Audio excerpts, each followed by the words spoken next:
নমস্কার বন্ধুরা, গল্পের চিলেকোঠা পরিবারে আপনাদের সকলকে স্বাগত জানাই।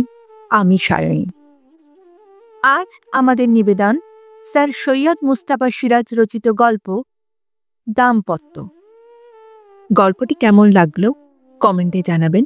যদি ভালো লাগে লাইক করবেন, আর চ্যানেলটিতে যদি নতুন হয়ে থাকেন সাবস্ক্রাইব করবেন। তবে চলুন শুনে নেওয়া যাক আজকের গল্প, স্যার সৈয়দ মুস্তাফা সিরাজ রচিত দাম্পত্য।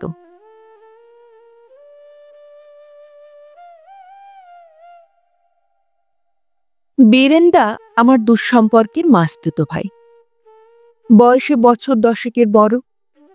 কিন্তু বন্ধুত্ব আমাদের বয়সের ব্যবধান, দুঃসম্পর্কের ব্যবধান ঘুচিয়ে দিয়েছিল। বছর 5-6 আগে বীরেন্দা আমার সবচেয়ে ঘনিষ্ঠ বন্ধু ছিলেন।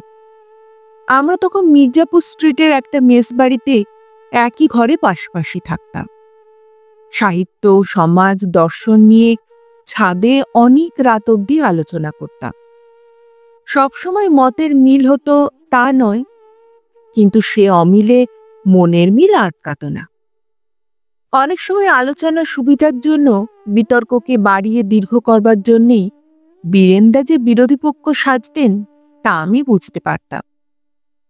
ওর স্ত্রী আর মেয়েরা থাকতেন খুলনা জেলায় ওদের গ্রামের বাড়িতে। মাঝে মাঝে ছুটি নিয়ে বাড়ি যেতেন বীরেন্দা। এক একবার আমিও ওর সঙ্গে গেছি। বিরহের দিনগুলি বড় বড় আর ঘন ঘন চিঠিতে ভরে উঠত। আমি মাঝে মাঝে হেসে বলতাম, ডাক খরচা না বাড়িয়ে বৌদিকে এখানে নিয়ে আসুন না বীরেন্দা, কলকাতায় বাসা করুন একটা। বীরেন্দা বলতেন, খেপেছ? স্থায়ী চাকরি বাকরি নেই, শহরে বাসা করে কি মরব? তাছাড়া অত জড়ানো সংসার আমার স্বভাবে সয় না। এই বেশ আছি, নিজেকে মাঝে মাঝে ব্যাচেলর ভাবতে পারি, তোমাদের মতো ব্যাচেলারদের সঙ্গে বন্ধুত্ব রাখতে পারি। বাসা করলে তা আর পেরে উঠব না। যুক্তিটা স্বার্থপরের মতোই মনে হতো আমার কাছে। মনে মনে ভাবতাম, বৌদিরও তো একটা স্বাদ আহ্লাদ বলে কিছু আছে, তারও তো শহরে এসে বাস করতে ইচ্ছে করে। 5 জনের সঙ্গে মিলতে মিশতে, দেখতে শুনতে ইচ্ছা যায়। কিন্তু বীরেন্দার অসমর্থের কথা ভেবে চুপ করে থাকতাম। বৌদি কিন্তু চুপ করে থাকতেন না। বাসা করবার জন্য চিঠিপত্রে প্রায়ই স্বামীকে অনুরোধ করতেন, অনুযোগ অভিযোগ জানাতেন। যখন দেখা সাক্ষাৎ হতো তখনও ঘুরিয়ে ফিরিয়ে ওই একই কথা বলতেন, এখানে আমার থাকতে একদম ভালো লাগে না, দুটো কথা বলবো এমন লোকই নেই। পাড়াপড়শি যে কজন আছে সব কটা কুটকচাই, কেবল নিন্দা মন্দ পরচর্চা। কিন্তু আমি নিজের জন্য বলছি না নিমু ঠাকুরপো, নিজের কথা আর ভাবি নে। যে লোকের হাতে পড়েছি তাতে নিজের ভবিষ্যৎ আমার আর জানতে বাকি নেই। আমি ভাবি মেয়েগুলির জন্য, দেখতে শ্রী তো ওই একটি ওই রকম, তার উপর যদি লেখাপড়াও একটু আধটু না শেখে, বৈদ্যের মেয়ে ওদের নেবে কে বলো তো? ওদের গতি কি হবে? বীরেন্দা বলতেন, বৈদ্যের মেয়েদের যদি বৈদ্যের ছেলেরা না নেয়, হাড়ি ডোমের সঙ্গে বিয়ে দেব। বৌদি রাগ করে বলতেন, তোমার মতো বাপের ঘরে যখন ওরা জন্মেছে তখন সেই রকম গতি ওদের হবে, কিন্তু হাড়ি ডোমও নেবে না, তাদেরও ভালো মন্দ পছন্দ অপছন্দ আছে। তখন পর্যন্ত 4টি না 5টি মেয়ে যেন ছিল বীরেন্দার। দেখতে দাদার মতোই কালো, গড়নও ওই রকম লম্বা পাকাটে, বীরেন্দার মতোই বড় চোয়ালে, জ্যামিতিক চতুর্ভুজের মতো মুখের আদর। বৌদি ওদের দিকে তাকিয়ে দীর্ঘ নিঃশ্বাস ফেলতেন, বলতেন, এও এক ভাগ্য গো, এতগুলি সন্তান হলো, সবকটি মেয়ে, চেহারাও সবকটির একেবারে বাপের মতো, একটাও দেখতে শুনতে একটু অন্যরকম হতে পারতো না? বীরেন্দা হাসতে হাসতে বলতেন, হ্যাঁ, অন্যরকম পরীক্ষা টরীক্ষা করে দেখলে তো অন্যরকম হবে। আমি বলি কি, সুন্দর সন্তানের যখন এতই স্বাদ তোমার, সেই চেষ্টা একটু করে দেখো। তাতে যদি ফুটফুটে চেহারা ছেলেপুলে হয় দুটো, নিজে তো সুন্দরী ছিলে, কিন্তু শুধু তাতে যখন কুলালো না। আমার সামনেই এ ধরনের পরিহাস করায় বৌদি শুধু লজ্জাতেই আরক্ত হতেন না, রাগেও রক্তবর্ণ হতেন। আমার দিকে তাকিয়ে বলতেন, শুনলে নিমু ঠাকুরপো, শুনলে এমন মানুষের সঙ্গে কোনো কথা বলা যায় না, এর সঙ্গে ঘর সংসার করা চলে। বীরেনদা বলতেন, আমিও তো তাই বলছি, মানুষটা বদলা। বৌদি এবার একটু হাসলেন। বদলাবার তুমি জোর রেখেছ যে বদলাবো? এতগুলি ছেলে পুলে হয়ে গেছে, বুড়ো হয়ে গিয়েছি, এখন আমায় কে নেবে বলো দেখি? বীরেনদা অদ্ভুত একটু হাসতেন, বলতেন, যদি নিত তাহলে যেতে না? কিন্তু কেবল তো আমার চেহারা নয়, স্বভাব চরিত্র গোড়াতেই টের পেয়েছিলে, তখন গেলে না কেন? এখনো অবশ্য আশা ছাড়বার তো কোনো কারণ নেই। হলোই বা কতগুলি সন্তান, হলোই বা 32 বছর বয়স, তোমাকে দেখে তো আর তা ধরা যায় না।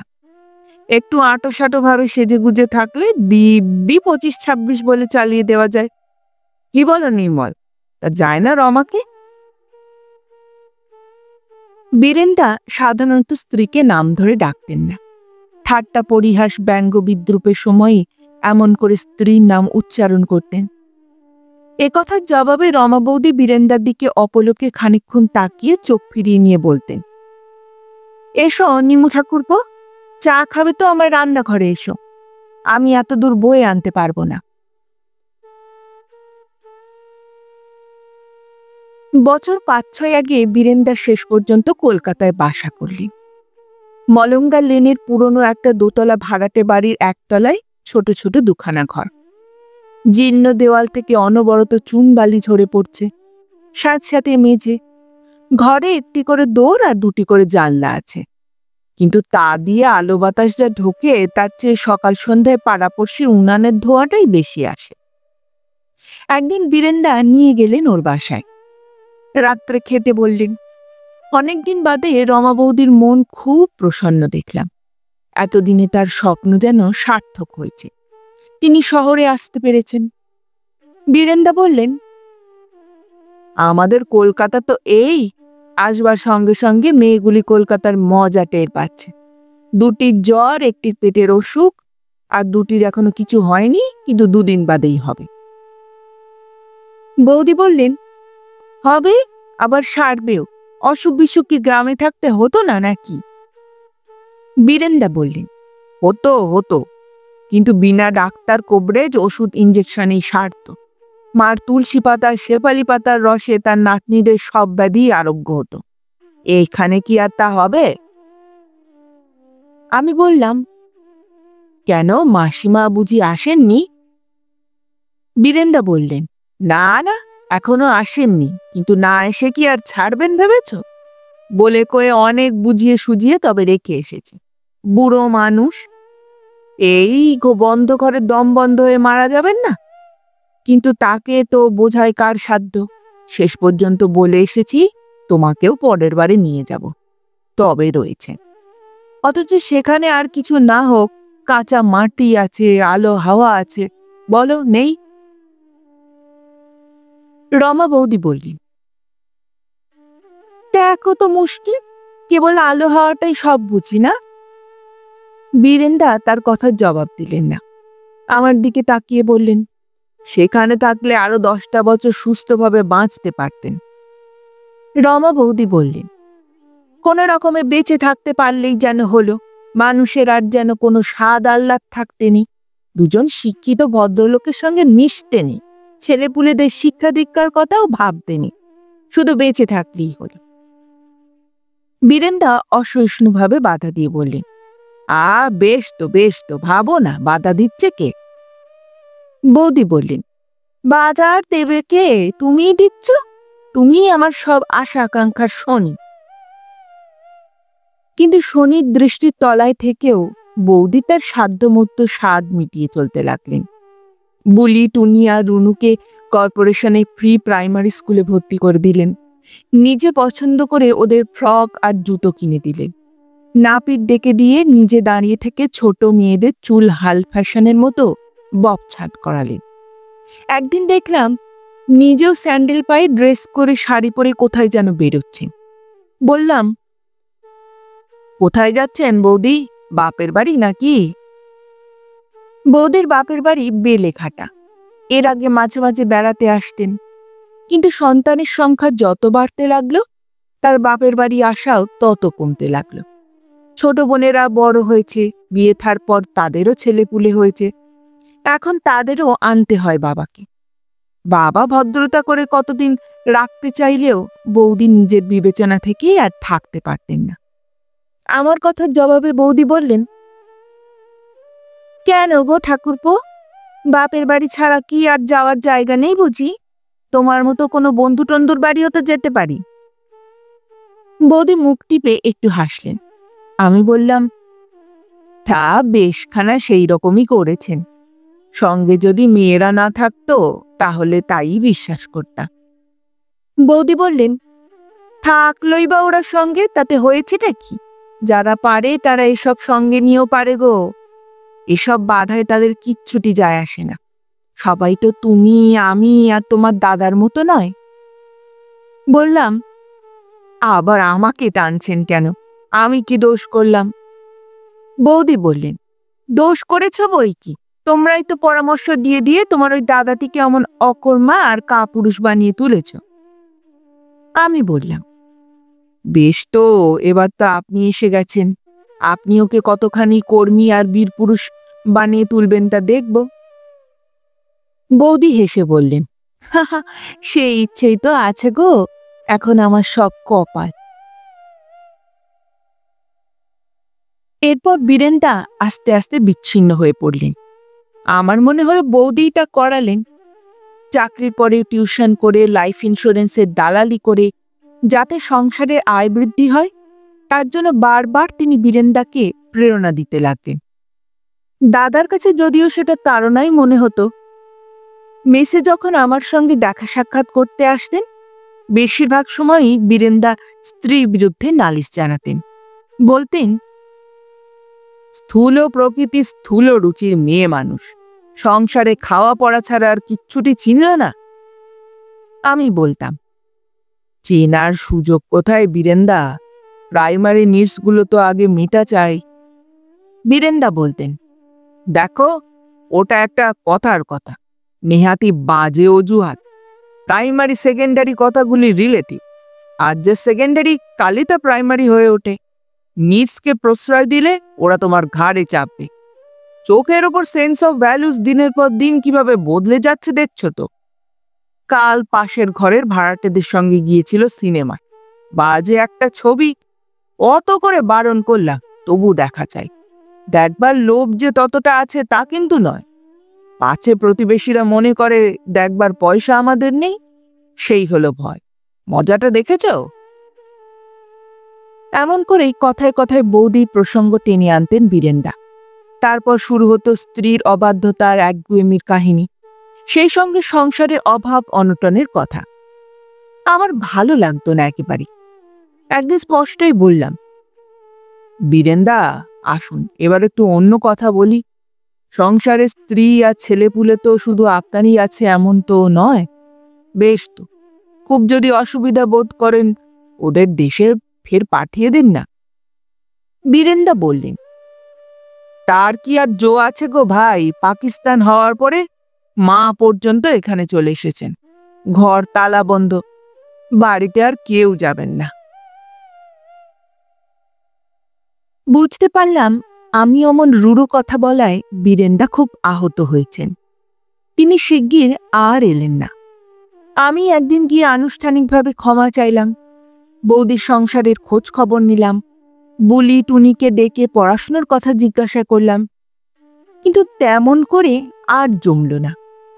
প্রত্যেক সম্পর্কের মধ্যেই জোয়ার ভাটা আছে, কি করে কখন যে সেই ভাটার টান শুরু হয়ে যায় তা টের পাওয়া যায় না।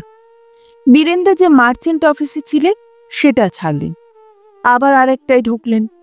বছর দেড়েক বাদে আরও একবার চাকরি বদলালেন। বৌদি আরও দুটি মেয়ের মা হয়েছেন খবর পেলাম, কিন্তু সবই যেন নেহাত খবর মাত্র। এদিকে নিজের সংসার নিয়ে তখন আমাকেও ব্যস্ত থাকতে হলো। মা আর ভাই বোনেরা থাকে ভাগলপুরে কাকার কাছে। দেবর আর বৌদির মধ্যে বইবনাও হচ্ছে না, অথচ পৃথক হয়ে যেতেও চক্ষু লজ্জায় ভাবছে। কিন্তু ঝগড়াঝাটি থামছে না। মাঝে মাঝে আমাকে নিয়ে আপোষ মীমাংসা করে আসতে হয়েছে। নিজের চাকরি বাকরির দিকেও যে খুব সুখে আছি তা নয়। বীরেন্দার সঙ্গে যোগাযোগ হ্রাস পেতে পেতে প্রায় বন্ধ হবার জো হলো। এর মধ্যে বীরেন্দা নিজেই এলেন একদিন আমাদের ব্যাংকে, টাকা রাখতে নয়, চাকরির খোঁজে। বললাম, সে কি, আপনার আগের চাকরির কি হলো? বীরেন্দা বললেন, সে গেছে, তোমাদের এখানে কিছু আছে নাকি, খালি টালি কিছু? বললাম, খেপেছেন, এই তো মাসখানেক আগে ছাঁটাই হয়ে গেল বেশ কয়েকজন। বীরেন্দা বললেন, তাই নাকি? আচ্ছা, বলা রইল, যদি কোনো সুবিধা সুযোগ পাও। বললাম, নিশ্চয়ই, সে কি আপনাকে বলতে হবে বীরেন্দা? বীরেন্দা একটু হাসলেন। বোধহয় আমার প্রতিশ্রুতির কৃত্রিমতাটা তিনি টের পেয়েছিলেন। আমার মুখে যতখানি উৎসাহ ছিল মনে ততখানি ছিল না, সেটা বোধ করি তার বুঝতে বাকি থাকেনি। কিন্তু বেশি উৎসাহ, বেশি আশা ভরসা আমি বা তাকে দেব কোত্থেকে? নিজেরই কি সহায় সম্পদ আছে আমার? নেই। তাছাড়া বীরেন্দারও দোষ যথেষ্ট। চাকরি করা ওর ধাতে নেই, মন দিয়ে কাজকর্ম করেন না। এত বয়স হলো, মন দিয়ে কোনো কাজ শিখলেনও না। চিরকাল কেবল এড়িয়ে এড়িয়ে পালিয়ে পালিয়ে বেড়ালেন। এমন কর্মভীরু লোক আমি আর দুটি দেখিনি। একটি মাত্র কাজেই শুধু বীরেন্দার উৎসাহ আছে, বাকি তত্ত্বালোচনায়। বীরেন্দা যখন বলেন কায় মন দিয়ে বলেন, একেবারে বাংময় পুরুষ। আমি এক একদিন বলেছি, আপনি ফিলোসফিতে এমএটা দিয়ে দিন বীরেন্দা, একটা প্রফেসরি যেমন করেই হোক জুটিয়ে নিতে পারবেন, সেই আপনার লাইন। বীরেন্দা গভীর নৈরাশ্যে মাথা নেড়েছেন। তুমি বুঝি তাই ভেবেছ? আমি মাস্টারি শুরু করলে ক্লাসে চেয়ার বেঞ্চগুলি ছাড়া আর কিছু থাকবে না, সে চেষ্টাও করে দেখেছি। বলেছি, তাহলে এক কাজ করুন বীরেন্দা, আপনি যা বলেন টলেন লিখতে থাকুন। একটু গুছিয়ে লিখলে সেগুলি চমৎকার সব গল্প প্রবন্ধ হবে। বীরেন্দা হেসে ঘাড় নেড়েছেন, বলেছেন, তা হয় না, কলম তো আর দুই ঠোঁটে চেপে লেখা যায় না গো, দুই আঙুলের মধ্যে রেখে লিখতে হয়। মুখের কথা মনের মতো হয়ে কিছুতেই আমার কলমে আসে না নির্মল। যা আসে তাকে নিজের বলে চিনতে কষ্ট হয়। যা নিজের নয়, নিজের পছন্দ মতো নয়, তা কি করে ছাপবো বলো? এমন বন্ধুর জন্য শুধু দুঃখ প্রকাশ করা যায়, আর কিছু করা যায় না। তাই যখন বীরেন্দার আত্মহত্যার সংবাদ আমি কাগজে পড়লাম, খুব বিস্মিত হলাম না। মানসিক অবলুপ্তি তার আগেই ঘটেছিল, এবার দেহের বিলোপে সব শেষ হলো। মনে পড়ল অনেকদিন আগে তিনি বলেছিলেন, দেখো নির্মল, শুধু তোমরাই যে আমাকে অপছন্দ করো তাই নয়, আমিও করি। শুধু অপছন্দ নয়, ঘৃণা করি। নিজের অস্তিত্ব আমার কাছে অসহ্য। রমাই যে আমার চেহারাটা অপছন্দ করে তাই নয়, নিজের আকৃতিটাকে নিজেও আমি দুচোখে দেখতে পারিনি। আমার ইচ্ছে হয় কি জানো, আরেকবার নতুন করে জন্মাতে। আমি বললাম, তাই জন্মান না, মৃত্যুর পূর্ব পর্যন্ত মানুষ তো বারবার নতুন করে জন্মাতে পারে। বীরেন্দা হেসে আমার পিঠ চাপড়ে দিয়েছিলেন, বলেছিলেন, তা পারে কিনা জানি না নির্মল, তবে কেউ কেউ খুব জোর গলায় সারমন দিয়ে পারে তা আমি জানি। বীরেন্দার মৃত্যু সংবাদে খুব যে বিশেষ বিস্মিত হলাম তা নয়, আবার হলামও। ওর মতো লোক আত্মহত্যা যদি করে সারা জীবনভর মনে মনেই করবে, এমনটাই ধারণা ছিল আমার। ট্রেনে চাপা পড়তে গেলেন, তবে তিনি কোন সাহসে? বোধহয় বেকার জীবন আর মুখরা জীবন সঙ্গিনী তাকে সেই সাহস জুগিয়েছিল। শোকের প্রথম বেগ উপশমিত হবার জন্য দিন কয়েক সময় দিয়ে মলঙ্গা লেনে রমা বৌদির সঙ্গে দেখা করতে গেলাম। এর আগে অবশ্য আরো দু একজন আত্মীয় স্বজনের কাছে খোঁজ নিয়ে জানলাম যে বীরেন দত্তগুপ্তের মৃত্যু সংবাদ কাগজে বেরিয়েছে তিনি আমাদেরই বীরেনদা। মাসিমা দোরের কাছেই ছিলেন। আমাকে দেখবার সঙ্গে সঙ্গে তিনি ডুকরে কেঁদে উঠলেন, বললেন, ওরে নিমু, কি দেখতে এলি রে, কি দেখতে এলি তুই? বীরু আমার সর্বনাশ করে গেছে, আমার মাথায় বাড়ি দিয়ে গেছে রে। একটু বাদে মাসিমা খানিকটা শান্ত হলে জিজ্ঞাসা করলাম, বীরেনদা কেন এমন করে গেলেন মাসিমা, এমন করে হঠাৎ? মাসিমা বললেন, কেন আবার, ঘরে যে রাক্ষসী আছে তার জন্যে। দিনরাত কেবল খাই খাই আর খাই খাই। বলি, এখন খাচ্ছিস তো? কোন আকার ছাই পোড়ামটি খাবি এখন শুনি? মাসিমা আরো খোলাখুলি ভাবে সব বললেন। চাকরি যখন ছিল তখনই অভাব অনটন নিয়ে সংসারে ঝগড়াঝাটির অন্ত ছিল না। চাকরি যাবার পর তা আরো বাড়ল। এমন দিন যায়নি যেদিন স্বামীর অক্ষমতা নিয়ে রমা বৌদি তাকে গঞ্জনা দেননি। কতদিন ঝগড়া করে না খেয়ে রয়েছেন বীরেনদা, কতদিন খেতে বসে চোখের জল ফেলে উঠে গেছেন। বলি, চাকরি কি লোকের যায় না, বেকার কি লোকে হয় না? কিন্তু এমনটা হয় কোন সংসারে বল দেখি নিমু? মাসিমা আমার দিকে তাকিয়ে জিজ্ঞাসা করলেন। বললাম, কিন্তু এসব তোদের গোড়া থেকেই ছিল, হঠাৎ মনিরামপুরের ওদিকেই বা কেন গেলেন? আর মাসিমা বললেন, টাকার জন্যে সে কোথায় না যেত বাবা, বাসায় একটুও কি তার সুস্থ মতো থাকবার জো ছিল? ঘরে বউ আর দোরগোড়ায় পাওনাদার, এদের জ্বালায় সে রাত দিন অস্থির হয়ে পৃথিবীময় ছোটাছুটি করে বেড়াতো। মনিরামপুরে ওর এক বন্ধু আছে, অসিত চাটুর্যে, শুনেছি নাকি বড়লোক বন্ধু। বন্ধু তো নয়, শত্রু। এত কাণ্ড হলো, একবার দেখা পর্যন্ত করতে এলো না, পাছে থানা পুলিশের হাঙ্গামায় পড়তে হয়। বাছা আমার কিন্তু কাউকেই জড়িয়ে যায়নি নিমু, লিখে গেছে আমার মৃত্যুর জন্য কেউ দায়ী নয়। আসলে যে দায়ী তার নাম লিখে গেল না কেন বলতো? কেন ওই রাক্ষসীর নামই পরিষ্কার করে লিখে গেল না? তার যখন লজ্জা শরম নেই, তুই অত লজ্জা করতে গেলি কেন রে বাবা? মাসিমা ফের কেঁদে উঠলেন। আমি কোনো রকমে তাকে এড়িয়ে রমা বৌদির ঘরে গেলাম। সাদা থানের আবরণে সম্পূর্ণ নিরাভরণা মূর্তি, মাথায় আঁচল নেই, আতেলে একরাশ চুল পিঠময় ছড়িয়ে পড়েছে। যাকে বধূ বেশে দেখেছি তার এই রূপ যেন সহসা সহ্য করা যায় না। আমি কিছু বলবার আগেই রমা বৌদি বললেন, এই যে এসো, অনেকদিন তোমার সঙ্গে দেখা সাক্ষাৎ ছিল না, তবু এই উপলক্ষে দেখা হলো, কি বলো? রমা বৌদি একটু হাসলেন। আমি নীরবে তিরস্কারটুকু সহ্য করলাম। রমা বৌদি বললেন, তারপর আছো কেমন? এ প্রশ্নের কোনো জবাব না দিয়ে আমি বললাম, ভেবেছিলাম আপনি বুঝি বাপের বাড়ি গেছেন, যান না, সেখান থেকে ঘুরে এলে পারতেন। রমা বৌদি বললেন, বাপের বাড়ি? কেন বাপের বাড়ি যাব কেন? সেখানে যেতে হলে আগেই যাওয়া উচিত ছিল নয় কি? এখন যে দশা দেখছো, সে বেঁচে থাকতে এর চেয়ে কি কিছু অন্যরকম ছিল? আমার এখনো যা তখনও তাই, নতুন তো কিছু হয়নি নিমু ঠাকুরপো। বুঝতে পারলাম ফের বীরেন্দার অক্ষমতার ইঙ্গিত দিচ্ছেন রমা বৌদি।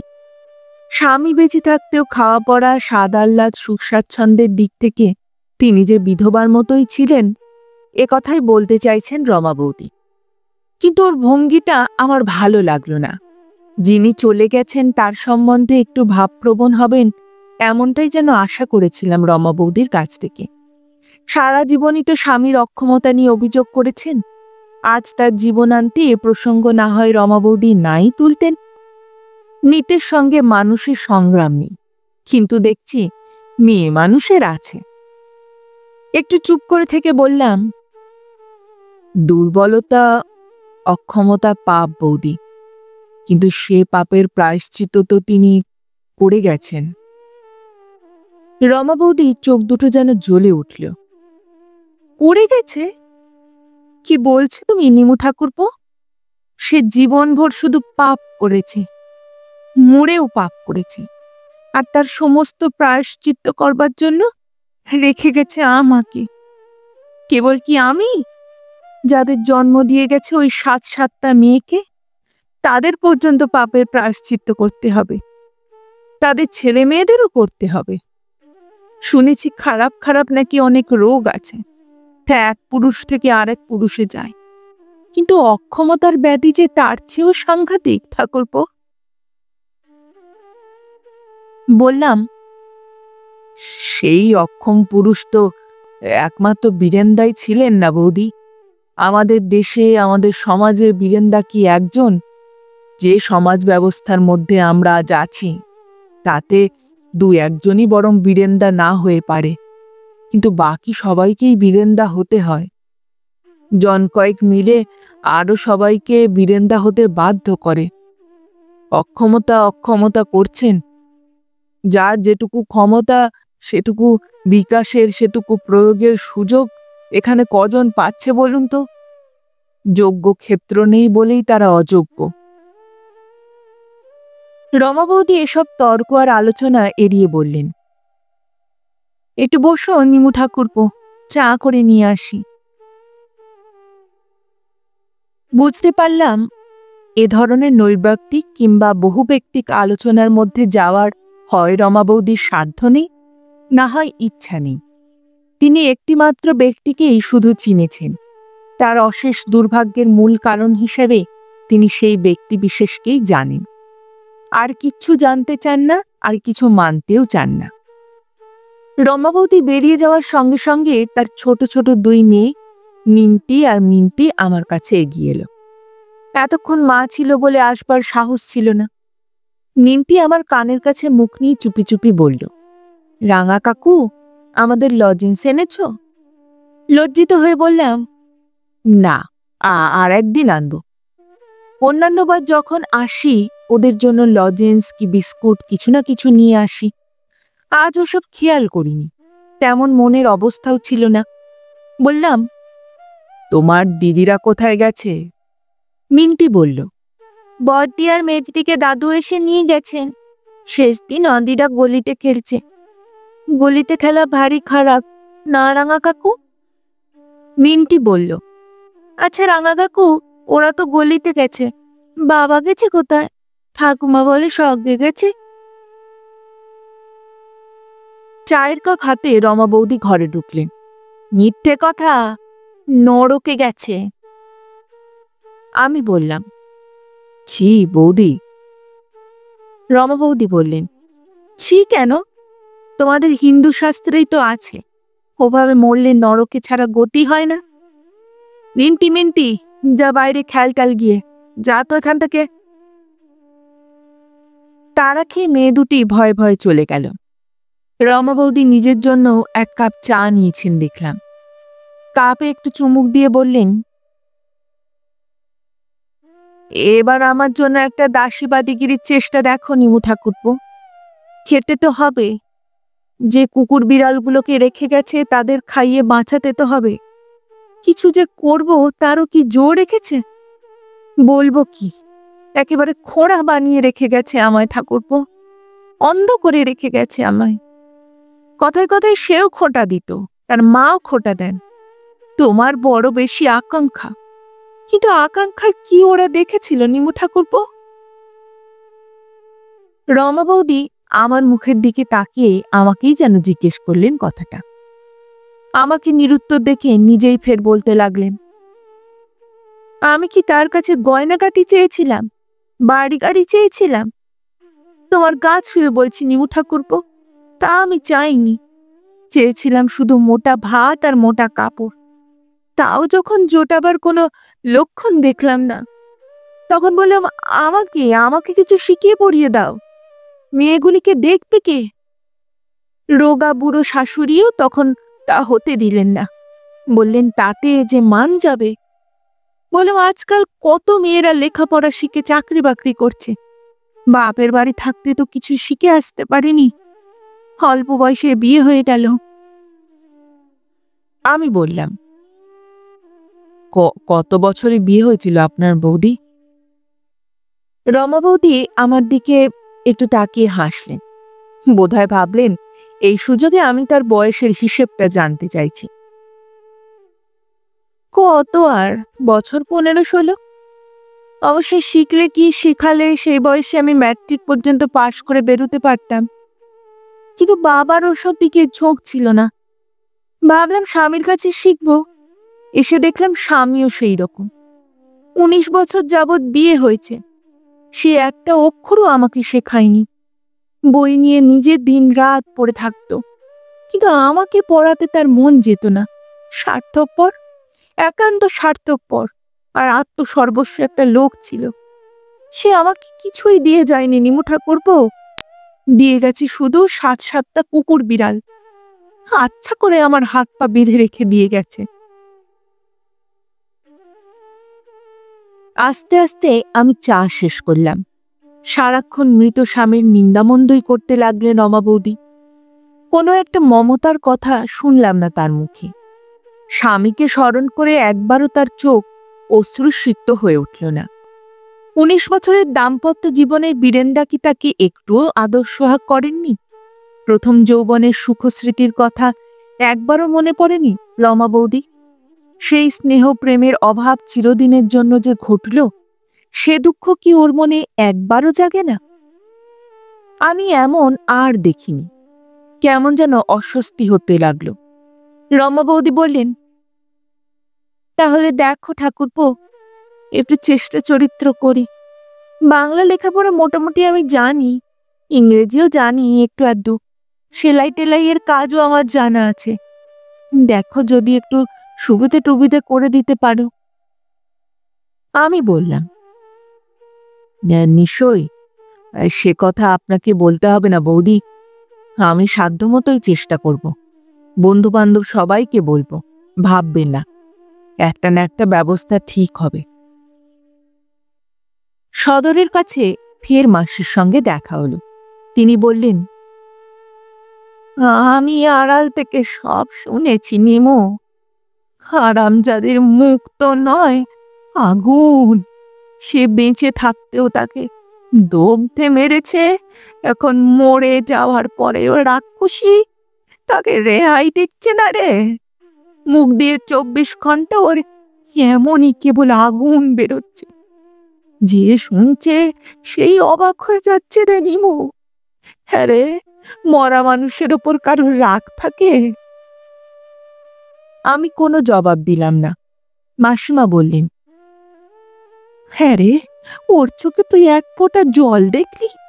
আজ তো তবু 7 দিন হয়ে গেল। প্রথম যেদিন খবর এলো, একটু বাদে বীরুকে নিয়ে এলো ওরা। সেদিনও রাক্ষসী কাঁদেনি। কাঁদবে কি? ও তো জানে ওর জন্যই সে গেছে। ওই তো ঠেলে মরণের মুখে পাঠিয়ে দিল গো। পাড়া পড়শিরা পর্যন্ত চোখের জল ফেলেছে। বীরু আমার এত ভালো মানুষ ছিল, কোনোদিনও কারোর সঙ্গে ঝগড়া বিবাদ তো দূরের কথা, মন কষাকষি পর্যন্ত হয়নি।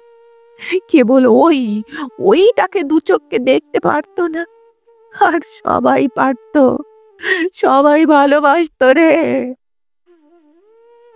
আমি বললাম, তা তা তো বাসতই মাসিমা। মাসিমা বললেন, কিন্তু হারামজাদি বাসত না। গোড়া থেকেই ওর কুনজরে পড়েছিল। কি বিষই যে আমি ঘরে এনেছিলাম, সেই বিষেই আমার সব শেষ হয়ে গেল। হা ঈশ্বর, না দেখতে পারলি, না ভালোবাসলি, তবু তো একসঙ্গে এতকাল ঘর সংসার করেছিস, তার জন্যেও তো তোর একটু মায়া মমতা হয় না? কি বলবো রে নিমু, ও একেবারে নিষ্ঠুর পাষাণ। এক ফোঁটা চোখের জল পর্যন্ত ফেলল না। শুনেছি ঘরের পরিবারের চোখের জলে আত্মা শান্তি পায়, তার তাহাব জুড়োয়, কিন্তু এমন কাল সবিনী। ঈশ্বর, ঈশ্বর। মাসিমা ফের কেঁদে উঠলেন। রমা বৌদির জন্য সাধ্যমতো খোঁজ খবর করতে লাগলাম, কিন্তু তেমন সুবিধা হয়ে উঠল না। ভাবলাম একটা শিঙার মেশিন আর কিছু ছিটকাপড় ওকে কিনে দেব, কিন্তু নিজের তহবিলে যা আছে তাতে ওটুকু কুলোয় না। আর কার কাছে হাত পাতা যায় ভাবছি, হঠাৎ আমার মেসের ঠিকানায় নীল রঙের এনভেলপের একখানা চিঠি এলো একদিন। রুমমেট শৈলেশ চিঠিখানা হাতে করে এনে হাসতে হাসতে বলল, ব্যাপার কি, আমাদের বিশ্বসিংহ নির্মল সেনের নামে মেয়েলি চিঠি? ডুবে ডুবে জল খাওয়া হচ্ছে নাকি? বললাম, ডুবলে জল তো কিছু পেটে যাই। ওপরের হাতের লেখা দেখে ঠিক আন্দাজ করতে পারলাম না যে দু একটি মেয়েলি লেখার সঙ্গে আমার পরিচয় আছে। এ লেখা সেসব হাতের নয়। গোটা গোটা সুন্দর বাংলা অক্ষরে আমার নামাঙ্কিত খামের কিনারাটা ছিঁড়ে ফেলে চিঠি খুলে তাড়াতাড়ি স্বাক্ষরকারিনীর নাম দেখে নিলাম, রমা দত্তগুপ্তা। এবার নীল রঙের খামের হেতু আমি বুঝলাম। অনেক দিনের পুরনো খাম। বীরেনদা এ ধরনের নীলাভ রঙের খাম ভালোবাসতেন। বুড়ো বয়স পর্যন্ত রঙিন খামে চিঠি লিখতেন। বৌদির চিঠি কদাচিৎ এখানে আসত, তাও এই নীল রঙের খামে। খামগুলি বীরেনদাই তাকে কিনে দিয়ে আসতেন। জীবনে তার আর তো কোথাও রং ছিল না। সমস্ত গোপন রং যেন শুধু চিঠির খামে আর চিঠির ভাষায় গিয়ে জড়ো হয়েছিল। রমা বৌদির এই চিঠির পাতাও নীল রঙের। কেমন একটা অস্বস্তি বোধ করতে লাগলাম। বীরেন্দার কিনে দেওয়া চিঠির প্যাড আর খামে তার মারা যাওয়ার দুদিন বাদে রমা বৌদি আমাকে চিঠি লিখছেন। বীরেন্দা বেঁচে থাকতে একখানা চিঠিও রমা বৌদির পায়নি। আজ কি লিখেছেন আমায় রমা বৌদি? কল্যাণী আসু, নিমু ঠাকুরপো। ভেবেছিলাম চিঠিতেই সব কথা জানাতে পারবো। এত চেষ্টা করলাম, তবুও পারলাম না। তুমি এসো, চিঠি পাওয়া মাত্রই চলে এসো, কিন্তু সাক্ষাতেই সব বলবো। বলা আমার পক্ষে কঠিন হবে, তবু তোমাকে না বলে উপায় নেই। ইতি। শৈলেশ আমার হাত থেকে চিঠিটা কেড়ে নিয়ে সবটা পড়ে একটু মুচকে হেসে বলল, কি ব্যাপার, তোমার এই সোহাগিনী বৌদিটি কে হে নির্মল? বিষয়টা যেন বড়ই জটিল জটিল লাগছে। শৈলেশ আরও কি বলতে যাচ্ছিল, আমি তাকে ধমক দিয়ে থামিয়ে দিলাম। ব্যাপারটা আমার কাছেও বড় জটিল লাগছে, তবু চিঠি পাওয়া মাত্রই যেতে পারলাম না। অফিসের বেলা হয়ে গিয়েছিল। ছুটির পরে সন্ধ্যার দিকে গেলাম মলঙ্গালেনি। রমা বৌদি বললেন, এসো ঠাকুরপো। ঘর থেকে আজও মেয়েগুলিকে বের করে দিলেন। ঘরে আলো জ্বালালেন না। তক্তপোষের এক কিনারে গিয়ে চুপ করে রইলেন। আমি আরো ঘাবড়ে গিয়ে বললাম, ব্যাপার কি বৌদি? অমন হঠাৎ একটা মারাত্মক চিঠি লিখে আমাকে ডেকে পাঠালেন। রমা বৌদি কি যেন ভাবছিলেন। এবার আমার গলা শুনে একটু হাসলেন। বললেন, মারাত্মক? ও, তুমি বুঝি অন্যরকম কিছু মনে করে তাড়াতাড়ি ছুটে এসেছ? তা লিখলামই বা এক আধখানা মারাত্মক চিঠি। কাউকে তো লিখিনি, না হয় তোমাকেই লিখলাম। বললাম, ঠাট্টা থাক, ব্যাপার কি বলুন। রমা বৌদি ফের একটুকাল মুখ নিচু করে রইলেন। তারপর বললেন, ব্যাপারটা তুমি যা ভেবেছ তার চেয়েও মারাত্মক। আমি আবার সে আমার সর্বনাশ করে গেছে নিমু ঠাকুরপো। আবার। আমি একটু কাল স্তব্ধ হয়ে রইলাম। তারপর চেষ্টা করেও কিছু একটা বলতে পারলাম না। রমা বৌদি বললেন, প্রথমে ভেবেছিলাম অন্য কিছু, এরকম অনিয়ম আমার মাঝে মাঝে হয়। তারপর ভাবলাম টিউমারটার, কারণ তাও একবার হয়েছিল তো। কিন্তু এবার যে এই সর্বনাশ এসেছে আমি ধারণাও করিনি। এবার সত্যি সত্যি একটা অদ্ভুত বিদ্বেষ আর ব্রিটিশনে এলো আমার বীরেন্দার উপর। এ কি অসংযম! আমি অকৃত্রিম আত্মসংযমের কথা বলছি না। কিন্তু আজকাল তো জন্ম নিয়ন্ত্রণের কত কৃত্রিম ব্যবস্থাই হয়েছে। বীরেন্দা কি তা জানতেন না? তিনি সব রকম খোঁজ খবরই যখন রাখতেন, এটাও তার না জানবার কথা নয়। নাকি ওদের ভিতরে গভীর প্রেমের অভাব ছিল বলে, পরস্পরের শিক্ষা আর রুচির ব্যবধান ছিল বলে ওরা দৈহিক মিলনের সামান্যতম ব্যবধানটাও মানতে চাইতেন না। শুধু দেহের ভিতর দিয়ে ওরা পরস্পরের মনকে ছুঁতে চাইতেন, মনকে পেতে চাইতেন। মনে পড়ল, স্বজন বন্ধুদের মধ্যে আমি এমন আরো দু একজনকে দেখেছি। তাদের পরস্পরের মধ্যে মনের মিল যত কম, দেহে মিলনাকাঙ্ক্ষা তত বেশি, সন্তান সংখ্যাও তত প্রচুর। নিজে দাম্পত্য জীবনের রহস্য জানি না, কিন্তু অবস্থাটা আমার কাছে ভারী অদ্ভুত, এমনকি অসহনীয় মনে হয়। মৃত বলেও বীরেন্দাকে আমি আজ কিছুতেই ক্ষমা করতে পারলাম না। কেমন একটা অস্বস্তি যেন বোধ করতে লাগলাম, যেমন প্রেতের কল্পনায় করে থাকি। আরেকটা কথা গোপন করব না, এই অস্বস্তিকর অনুভূতিতে রমা বৌদিও যে আমার অংশভাগিনী, এ কথা জেনে খানিকটা যেন স্বস্তি পেলাম। একটু বাদে রমা বৌদি বললেন, আর কাউকে বলতে পারবো না বলেই তোমাকে ডেকেছি। তুমি আমার একটা ব্যবস্থা করে দাও নিমু ঠাকুরপো। চমকে উঠে বললাম, আমি আমি কি ব্যবস্থা করব? এ আপনি কি বলছেন বৌদি? রমা বৌদি বললেন, সে যে প্রতিশোধ নিয়ে গেল, কিন্তু আমি তার উপর শোধ তুলব না। আমি কিছুতেই তার কাছে আর একবার জব্দ হব না। জীবনে ৭বার হয়েছে, আর নয়। এই উপকারটুকু তুমি আমার করো ঠাকুরপো, সেই জন্যই তোমাকে ডেকেছি আমি। বললাম, ছি ছি, কি বলছেন আপনি? রমা বৌদি বললেন, ঠিকই বলছি। ৭টাই তো ভাতে মরবে, আবার আরেকটা কি কেন? ওটাকে তার আগেই পরিণামটা একবার ভেবে দেখো তো। তার হাত এড়িয়ে আমি সেদিনের মতো বিদায় নিলাম, কিন্তু রমা বৌদি বারবার করে আমাকে ডেকে পাঠাতে লাগলেন। তিনি বললেন, তুমি বুঝতে পারছো না, এ নিয়ে আমি যে পরের দুয়ারে খেটে খাবো তাও যে পারবো না। আর কটাকে বাঁচাবার জন্য আমাকে এ ব্যবস্থা করতেই হবে। তার জন্য আমি যে কোনো ঝুঁকি নিতে রাজি, আর সব যায় সেও ভালো। রমা বৌদি তার বাক্স খুলে তার সর্বশেষ ২-৩খানা গয়নাও বের করে দিয়েছিলেন। বলেছিলেন, এই নাও নিমু ঠাকুরপো, এই নিয়ে তুমি আমাকে উদ্ধার করো। আমি যে আর কিছুতেই সহ্য করতে পারছি না। অনেক কষ্টে রমা বৌদিকে বুঝিয়ে সুজিয়ে আমি নিরস্ত করেছিলাম। চাকরি বাকরির তেমন ঠিক সুবিধা হলো না, তবু ব্যবস্থা করতেই হলো। রমা বৌদিকে সেলাইয়ের কল কিনে দিলাম। কর্পোরেশন স্কুলে একটা টিচারের জন্য চেষ্টা চলতে লাগলো। ইনফ্যান্ট ক্লাসে রমা বৌদি ভালোই পড়াতে পারবেন।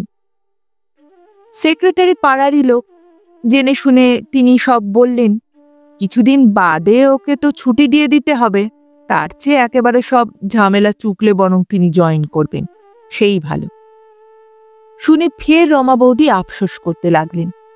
পরম শত্রু আমার হাত পা এমন করে বেঁধে রেখে গেল, যাবার আগেও সে শত্রুতা করতে ছাড়ল না। এখন আমি কি করব?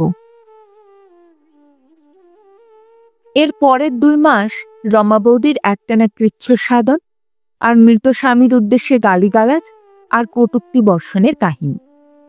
ওর শরীর ভেঙে পড়ল, মন অবসাদগ্রস্ত হল। শেষ দিকে আমি আর যেতাম না, দূর থেকে যতটুকু পারি সাহায্য করতাম।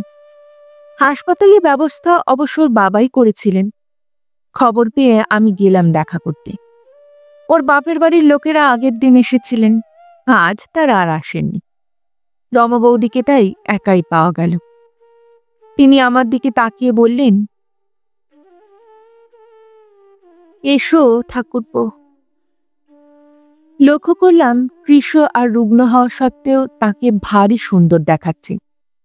শিশু খুব কাঁদছিল বলে নার্স তাকে খানিকক্ষণের জন্য মার কাছে রেখে গেল। রমা বৌদির কোলে অত্যন্ত রোগা লালচে রঙের শিশুটির দিকে তাকিয়ে আমি জিজ্ঞাসা করলাম, এ মেয়ের মুখ চোখ বোধহয় বেশ চোখা চোখা হবে, না বৌদি? রমা বৌদি আমার দিকে তাকিয়ে লজ্জিত ভঙ্গিতে একটু হাসলেন। মেয়েকে বলল তোমাকে? ছেলে। বুঝতে পারলাম আমি ভুল শুনেছিলাম, কিংবা কি শুনেছিলাম খেয়াল করিনি। বললাম, তাই নাকি? রমা বৌদি আমার দিকে ফের তাকালেন, কোনো জবাব দিলেন না। দেখলাম ওর বড় বড় সুন্দর চোখ দুটি জলে ভরে উঠেছে। বললাম, কাঁদছেন কেন রমা বৌদি? হয়েছে যখন একটা ব্যবস্থা ঠিক হবে, যেমন করে হোক চলে যাবেই, আপনি ভাববেন না। রমা বৌদি বললেন, সে কথা আমি ভাবছি নি নিমু ঠাকুরপো। তবে? রমা বৌদি একটুকাল চুপ করে রইলেন।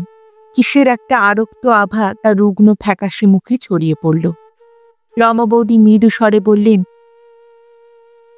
তার অনেক দিনের স্বাদ ছিল এ জিনিস দেখবে, দেখে যেতে পারলেন না। কেন অমন করে চলে গেলেন? কেন? রমা বৌদির দু চোখ বেয়ে এবার জলের ধারা নামল।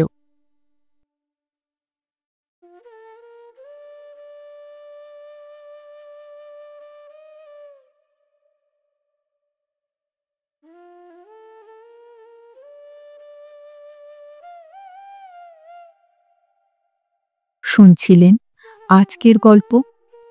ফিরে আসছি আরেকটি গল্পের সঙ্গে কিছুদিনের মধ্যে। ততদিন ভালো থাকবেন, সুস্থ থাকবেন এবং গল্পে থাকবেন। আর আমার গল্প পাঠ উপস্থাপনা যদি ভালো লাগে তাহলে লাইক আর কমেন্ট করতে ভুলবেন না। আর চ্যানেলটিতে যদি নতুন হয়ে থাকে সাবস্ক্রাইব করবেন। তাহলে আজ এখানেই বিদায় নিচ্ছি। আবার দেখা হচ্ছে। নমস্কার।